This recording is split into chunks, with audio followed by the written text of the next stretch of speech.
I self doctor Bharat Singh Meena from government college Kota. आज हम fourth unit के अंतर्गत आने वाले last chapter P block elements के बारे में डिस्कस करेंगे। और सबसे पहले हम जो डिस्कस करेंगे वो आवर्त सारणी में P block elements right hand side में 13 to 17 और लास्ट में आपका इनर्ट गैस वाला जो ग्रुप है वो आपके पी ब्लॉक एलिमेंट्स के अंतर्गत आते हैं। अब आप देखिए, इसके लिए आप सबसे पहले देखें कि इस श्रेणी में उन वर्गों के तत्वों को लिया जाता है जिनमें एक एक करके पी कक्षकों में इलेक्ट्रॉन भरे जाते हैं। अब जैसा कि हम जानते हैं कि कुल 3 पी कक्षक होते हैं और प्रत्येक पी कक्षक में कितने इलेक्ट्रॉन भरे जाते हैं? मैक्सिमम 2 इलेक्ट्रॉन भरे जाते हैं। तो कुल मिलाकर 6 वर्ग ऐसे होते हैं जिनमें पी कक्षकों में इलेक्ट्रॉनों को भरने का क्रम होता है।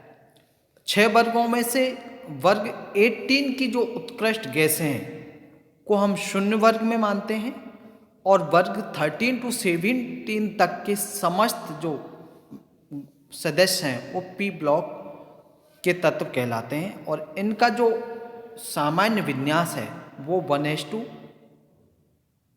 और इसको जनरल विन्यास में अगर कहें तो NH2 और Np1-6 होता है। इनके अंतिम वर्ग का विन्यास NH2 और Np6 होता है जो कि एक स्थायी विन्यास है। और इस विन्यास वाली जो गैसें हैं, स्थायी गैस विन्यास वाली, वो कैसी हैं? अक्रियशील हैं, इसलिए उन्हें हम अक्रिय अथवा उत्कृष्ट गैस कहते हैं। अब आप इसके जो तुलनात्मक अध्ययन को देखेंगे पी ब्लॉक एलिमेंट्स के को, comparative study of the P block elements, तो उसमें सबसे पहले आप देखिए इनका इलेक्ट्रॉनिक कॉन्फ़िगरेशन। पी ब्लॉक तत्वों में पी कक्षकों में इलेक्ट्रॉन भरे जाते हैं और इस ग्रुप के डिफरेंट एलिमेंट के जो इलेक्ट्रॉनिक विन्यास हैं वो आप नेक्स्ट टेबल में देखेंगे। और किसी आयन का इलेक्ट्रॉनिक विन्यास लिखना हो तो उस पर जितने धनावेश हों उतने बाह्यतम इलेक्ट्रॉन को हम कम करके लिखते हैं। जैसे यहाँ इंडियम का देखिए, इंडियम प्लस के आयन में बाह्यतम इलेक्ट्रॉन 5p1 इलेक्ट्रॉन कम करके बाकी विन्यास देखेंगे तो उसका 4d10 और 5s2, क्योंकि एक इलेक्ट्रॉन कम हो जाएगा, प्लस 1 चार्ज है तो 5p1 में से एक इलेक्ट्रॉन कम हो गया। अब इन तत्वों की जो स्ट्रक्चर है, स्ट्रक्चर ऑफ एलिमेंट्स के बारे में आप जानें। किसी तत्व की संरचना उसके परमाणुओं के इलेक्ट्रॉनिक विन्यास, आयनन विभव, परमाणविक तथा आयनिक आकार, विद्युत ऋणात्मकता आदि पर डिपेंड करती हैं। पी ब्लॉक के तत्वों में इन सब गुणों की जो विविधता के कारण है तत्वों की संरचना में काफ़ी विविधता पाई जाती है। उत्कृष्ट गैसें एक परमाणविक गैसों के रूप में होती हैं। आप देखें, नाइट्रोजन, ऑक्सीजन, क्लोरीन आदि द्विपरमाणु गैसों के रूप में होती हैं। कार्बन, फास्फोरस, सल्फर आदि कई अपर रूपों में पाए जाते हैं। तो थैलियम, लेड, बिस्मिथ आदि धात्विक क्रिस्टल के रूप में पाए जाते हैं। और इलेक्ट्रॉनिक विन्यास की बात जैसा प्रीवियस स्लाइड में मैं कर रहा था, तो इस पी ब्लॉक एलिमेंट्स के आप इलेक्ट्रॉनिक विन्यास देखें, इसको हम 3rd A या 13 ग्रुप के नाम से जानते हैं। इसी प्रकार से 4th A और 14, 5th A 15, 6th A 16, 7th A 17 and 0 जिसे इनर्ट ग्रुप के नाम से भी जानते हैं। तो इन तत्वों के इलेक्ट्रॉनिक विन्यास इस प्रकार से होते हैं। आप बोरोन से 3rd A ग्रुप में चलेंगे तो बोरोन, एल्यूमिनियम, गैलियम, इंडियम और थैलियम इन तत्वों के इलेक्ट्रॉनिक विन्यास हैं। इसी प्रकार से यहाँ कार्बन सिलिकॉन के हैं, नाइट्रोजन फास्फोरस के हैं। तो ये इस टेबल में इन सभी पी ब्लॉक एलिमेंट्स के इलेक्ट्रॉनिक विन्यास दर्शाए गए हैं। अब आप स्ट्रक्चर ऑफ बोरोन, बोरोन की संरचना के बारे में जानें। बोरोन कम से कम 3-4 क्रिस्टलीय अपर रूपों में प्राप्त किया जा सकता है, किंतु इनका एक दूसरे में ट्रांजिशन काफ़ी मंद गति से होता है। देखें आप, बोरॉन क्रिस्टल की जो समानांतर षटफलकीय संरचना की एक इकाई कोश का, तो ये देखें इस प्रकार से आपको दो बोरॉन के मध्य जो बॉन्ड लेंथ है वो 1.17 एंगस्ट्रॉम है। इसी प्रकार से यहाँ भी देखें तो ये भी 1.17 एंगस्ट्रॉम दिखाई दे रही है। और यह तत्व काफ़ी कठोर होता है। इनका विस्तृत अध्ययन तो नहीं हो पाया है, लेकिन इससे यह तो प्रतीत होता है कि इसकी क्रिस्टलीय संरचना काफ़ी जटिल 3 डायमेंशनल है। बोरॉन की अगर सरलतम संरचना एक अल्फा समानांतर षटफलक है, जिसकी इकाई कोशिका में बोरॉन के 12 परमाणु एक इको साइड्रॉन के रूप में व्यवस्थित होते हैं। ये आप देखें इस प्रकार से इकोसाइड्रोन के रूप में व्यवस्थित हैं। इकाई कोशिका के 12 परमाणुओं में से 6 को B1 अंकित किया गया है। यहाँ देखें ये 12 परमाणु थे जिसमें 6 ये देख रहे हैं B1 B1 B1, ये टोटल नंबर 6 हैं। और शेष 6 को और रिमेनिंग जो 6 हैं उनको B2 से अंकित किया गया है। प्रत्येक कोशिका के 6 B2 परमाणु परस्पर 1.17 एंगस्ट्रॉम दूरी पर जुड़े रहते हैं। अब आप देखें अल्फा समानांतर षटफलकीय संरचना में B2 परमाणु के मध्य संबंध, ये इस स्ट्रक्चर में दिखाया गया है। इसी प्रकार से समानांतर षटफलकीय संरचना में B1 परमाणु के मध्य संबंध, ये इस स्ट्रक्चर में दिखाया शो हो रहा है। एक कोशिका के 6 B1 परमाणु अन्य कोशिकाओं के B1 परमाणुओं के साथ 1.71 एंगस्ट्रॉम की दूरी पर जुड़े रहते हैं, जबकि शेष 6 B2 परमाणु अन्य कोशिकाओं के B2 परमाणुओं से 2.03 एंगस्ट्रॉम दूरी पर जुड़े रहते हैं। इस प्रकार एक त्रिविमीय क्रिस्टल बन जाता है। इस त्रिविमीय संरचना को तो 2 विमीय कागज पर उतारना पॉसिबल नहीं है, किंतु इसका द्विविमीय स्वरूप जो रेखीय चित्र के माध्यम से शो किया गया है वो किया गया है, जिसमें B2 परमाणु अन्य कोशिकाओं के B2 परमाणुओं के साथ जुड़े हुए दर्शाए गए हैं। इसके अन्य अपर रूपों की जो स्ट्रक्चर है वो और भी जटिल होती है। अब हम सेकंड बात करते हैं कार्बन की संरचना की। कार्बन कई क्रिस्टलीय तथा अक्रिस्टलीय अपर रूपों में पाया जाता है, जिनमें से 2 प्रमुख क्रिस्टलीय रूप हैं। पहला है हीरे की संरचना, स्ट्रक्चर ऑफ डायमंड। जैसा आप सब लोग जानते हो, हीरे के बारे में अच्छे से आपने नाम सुना है। यह कार्बन का एक अत्यंत महत्वपूर्ण क्रिस्टलीय अपर रूप है।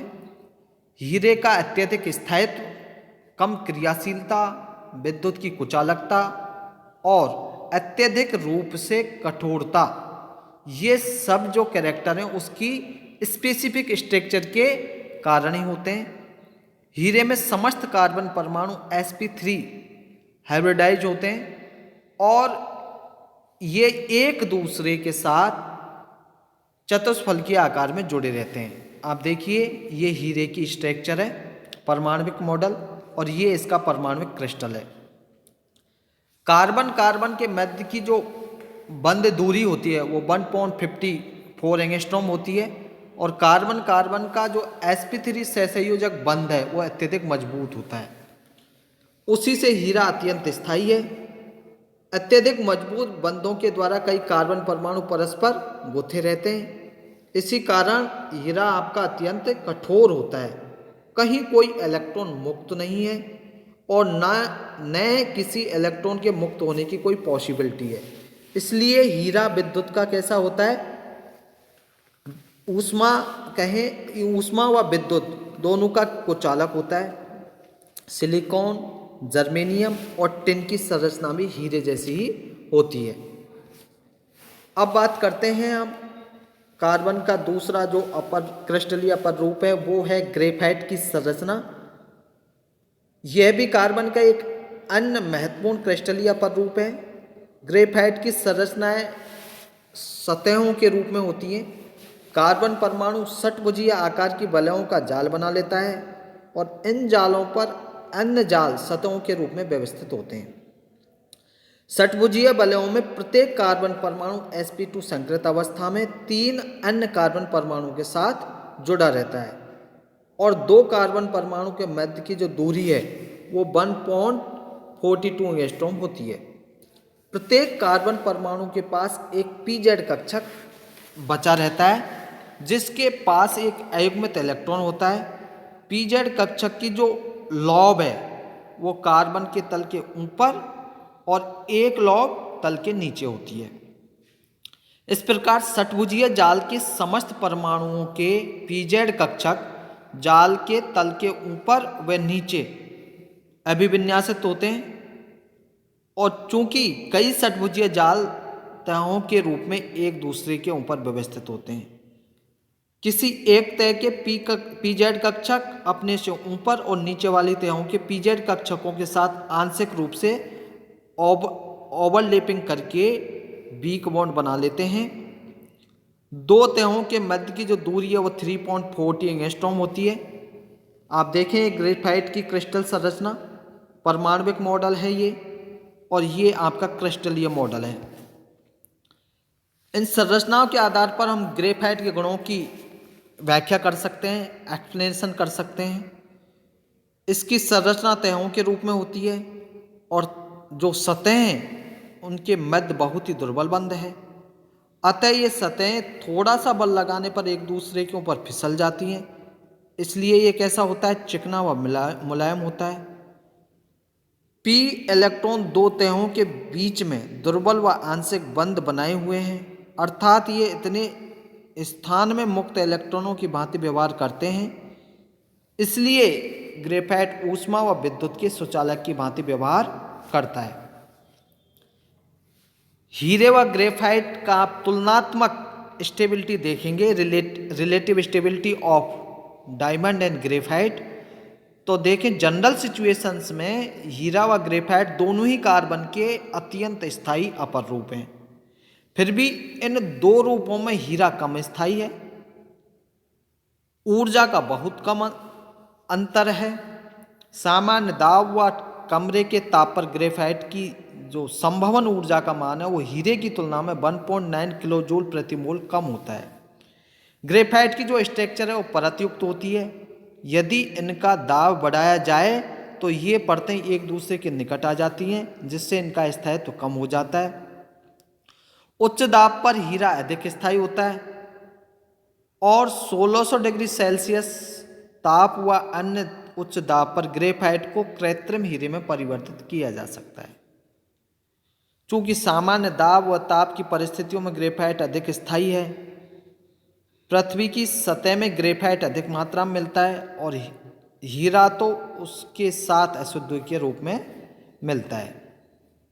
तो ये हीरे और ग्रेफाइट का जो रिलेटिव स्टडी थी उसके बारे में अपन ने डिस्कस किया। नेक्स्ट है आपका फास्फोरस की स्ट्रक्चर।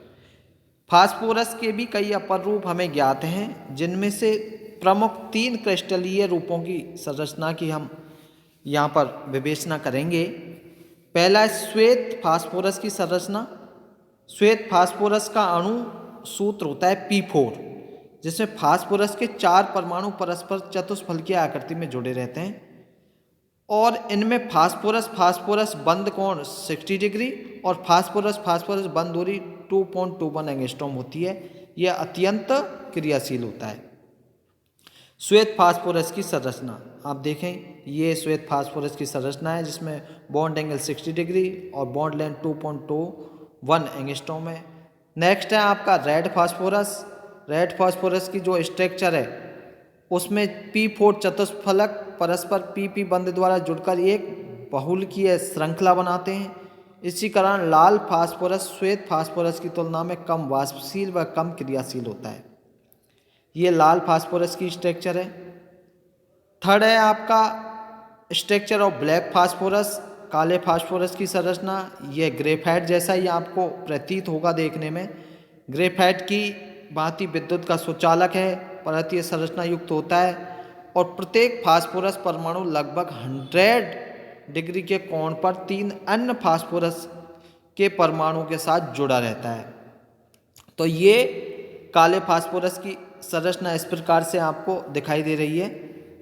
तो यहाँ हमने जो बात की वो किस किस स्ट्रक्चर के बारे में बात की। एक तो हमने की कार्बन की स्ट्रक्चर और उसके अपर रूप, और सबसे पहले जो डिस्कस किया था वो किया था बोरॉन की स्ट्रक्चर, और देन कार्बन की स्ट्रक्चर। कार्बन की स्ट्रक्चर के अंतर्गत कार्बन के दोनों क्रिस्टलीय रूप हीरे एंड ग्रेफाइट की संरचना, और थर्ड नंबर का जो डिस्कस किया, इसके साथ ही हमने हीरे और ग्रेफाइट का जो रिलेटिव स्टेबिलिटी था उसके बारे में डिस्कस किया, और देन लास्ट में हमने डिस्कस किया फास्फोरस की structure.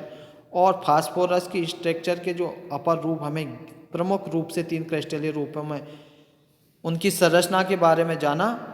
Structure of white, structure of red and structure of black phosphorus की संरचना के बारे में हमने डिस्कस किया।